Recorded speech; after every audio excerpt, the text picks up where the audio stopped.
Hey, everybody, and welcome to the Paranormal Portal Pieces. I'm your host, Brent Thomas. Thank you so much for joining us. We got a great show lined up for you guys today. It's a continuation of our full interview with Donald Raymond Schmitt when he came on to talk about his experience in exhaustively researching the crash at Roswell, New Mexico. And in this clip, what you're going to see is a discussion about what happened to all of this debris, all of these pieces and evidence that was recovered, and where did it go? Where did it end up? And it was an amazing discussion, and I know you're going to love it, so check it out. Now, what happened to the bodies or the survivor and the bodies, as far as you know? Everything went. In fact, it's also a matter of historic fact. Okay. Everything went to Wright Field, which would become Wright-Patterson Air Force Base in Dayton, Ohio. Right. In fact, we have dozens of witnesses who were on the receiving end, who were there at the time, and then were involved with the testing, the analysis of the wreckage, and then even doctors who were involved with the autopsies performed on the remains. And then we even have the survivor being at Wright-Patterson. We have the testimony of Colonel Marion Magruder, who was part of the War College class of 47, 48. And in 1995, before he died, he confessed to 5 of his sons that they were on assignment at Wright-Patterson, and they were shown the wreckage from Roswell.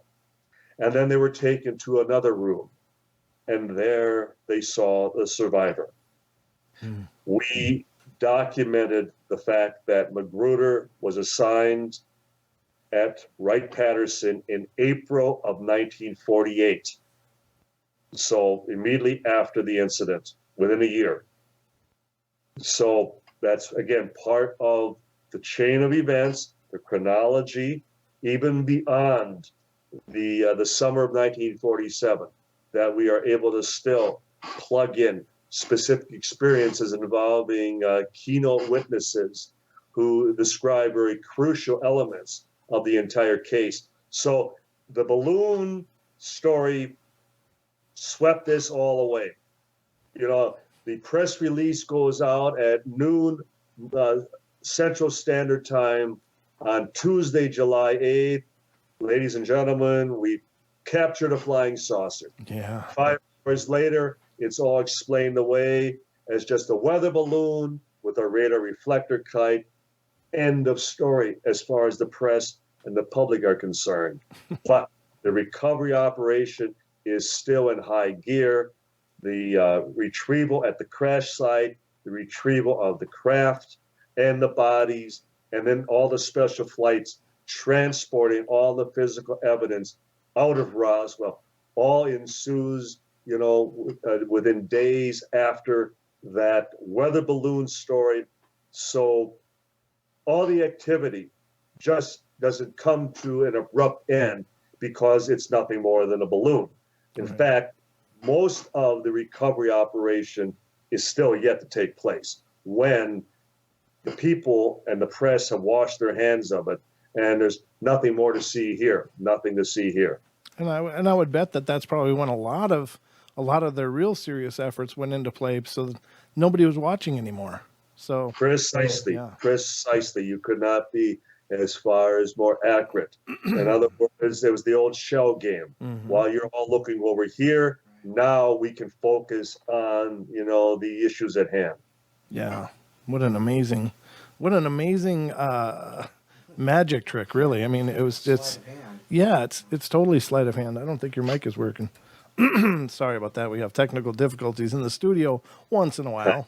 I think it's the static generated by Don's beard that hot wires his microphone or something. But so all of these things have continued. And is there any leaking on YouTube, for instance? You can see every once in a while the video of the alien survivor in Area 51. Have you seen any of those? And do you have any opinion of those? it's an alien Muppet. Okay. Nothing genuine about it. I'm surprised how many people fell for it. But see, the difference with us, and I'll address a few of the other examples in a moment, Sure. but 99.9% of all UFO events are fleeting events, fleeting experiences. Now you see it, now you don't. Dr. Hynek used to talk about the Cheshire Cat effect from Alice in Wonderland, that the cat disappears and all you have left then is the grin, the smile.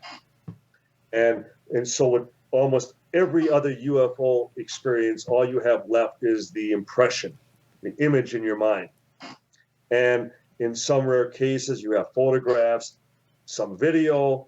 Most of those are explained away. So the number of legitimate UFO or UFO photographs around the world probably number in the dozens and not much beyond that.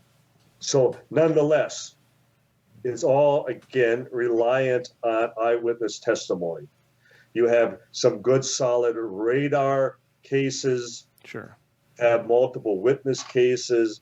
We have last count over 3,000 UFO landing cases where there is a physical interaction with the environment, compressed ground, swirled grass, depressions, from landing gear, even some metal slag fragments at times, physiological effect on witnesses, conjunctivitis, even radiation burns on witnesses, that type of thing. But we don't have the genuine article. We don't have the actual UFO. Right. With Roswell, if, again, this is a genuine event, we have it. We have it in our possession. Yeah. So not only are we talking about an intact craft, not only are we talking about thousands of pieces of fragments, of pieces of wreckage, not only are we talking about physical remains, biological remains, and certainly you would preserve unique specimens of that sort. You wouldn't just toss them away at some point. And then you talk about all the documentation. Then you talk about all the sworn affidavits and all the depositions. Then you talk about all the photographs and all the film. And then you talk about the autopsies. And then you talk about all the photograph and film regarding that situation. So you're talking about just an unlimited amount of evidence, all involving one event. And very few other UFO events, rise to that level. Right. A possible breakthrough all in one fell swoop. Roswell encompasses everything. One event, everything. So through the years, God knows we have had dozens of false flags. We have had photographs. We have had slides. We have had fragments of metal. We have had false witnesses. We have had, as far as false locations, crawl spaces, caves, attics, basements behind retaining walls. But the point being, you still have to check out every one, because what's going to take is that one. Because if you accept that the case already has risen to that level, anything that may appear linked, any little crumb, any little trace of that full event is potentially enough to solve this, to break this. So you do have to check it out. And I can honestly say we have never turned a deaf ear. We will interview every possible witness. We have checked out every possible physical piece of evidence with that hope and with that possibility that all it's going to take is one time. So we too, we've had all these false alarms. We've checked out everything and anything, and we will continue to. But to suggest that just because there have been a lot of phony examples of possible physical evidence and witnesses you mentioned as far as like on YouTube and witnesses that have stepped forward. Mm-hmm. And let me tell you that typically is the first giveaway.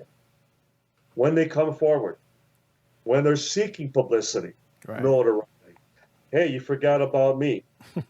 Because invariably, the legitimate, now we have interviewed over 600 witnesses who were either directly or indirectly involved with the events of 1947 up to the present.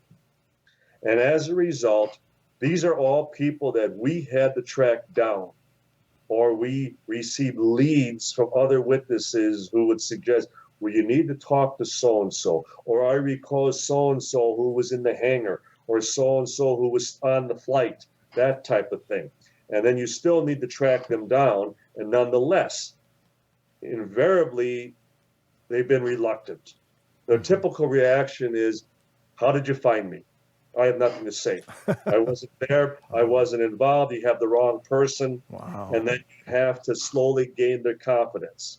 All smacking of the fact that they want nothing to do with this. They took an oath, or they were silenced by fright, by threats, by intimidation. They'll never talk about this again. And they believe it. That to this day, I mean, they still, I'm not talking about this. So what you typically have on the internet, on social media, if they're coming out of the woodwork and acknowledging that, or that they become whistleblowers, chances are they're blowing up everyone's where, because it's not legitimate. All right, everybody. Thank you so much for checking out this episode. I appreciate it so much. I really encourage you to get subscribed and to ring the bell so you become notified anytime we release a new episode. The upload days are generally Tuesdays and Thursdays, except, when other events arise and preclude that possibility. But in most cases, that's when you can expect new videos. So thank you once again. Please spread the word. And we really encourage you to check out our other YouTube channel, which is youtube.com/paranormal portal, where you can find full-length versions of these very episodes that you're watching now. And I know you'd love it, but there's a lot over there. So check it out and find us on all the podcast platforms, Pandora, Spotify, iHeart, iTunes. There's a Paranormal Portal podcast as well. So please check it out. And we look forward to seeing you again.